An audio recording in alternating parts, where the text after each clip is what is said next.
குழந்தைகளை தாக்கும் வைரஸ் அறிகுறிகள் இருந்தால் மருத்துவரை அணுகவும் என்பதாக ஒரு எச்சரிக்கை செய்தி இவ்வாறு தரப்படுகிறது.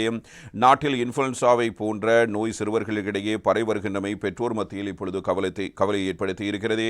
இந்த நோய் பரவலுக்கு காய்ச்சல், குளிர், தலைவலி, மூக்கில் அடைப்பு, மூக்கு ஒழுகுதல், தசை அல்லது உடல் வலி, குமட்டல், சோர்வு, பசியின்மை மற்றும் தொண்டை புண் ஆகிய அறிகுறிகள் தென்படும் என குழந்தை நல மருத்துவ ஊடக ஒருங்கிணைப்பாளர் மருத்துவர் மகேஷ் விஜயவர்தன இவ்வாறு அறிவுறுத்தி இருக்கிறார்.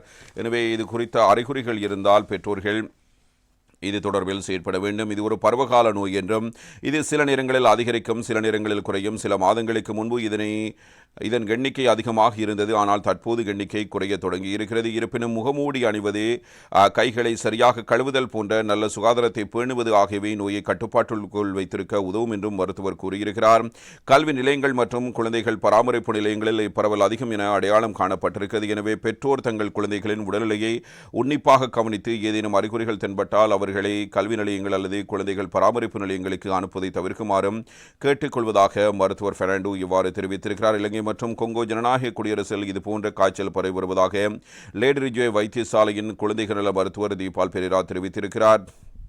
இது தொடர்பில் டெய்லி மிரர் வெளியிட்ட செய்தியை மையப்படுத்தியே தினகரன் பத்திரிகை இந்த தகவலை இவ்வாறு கொண்டு வந்திருக்கிறது.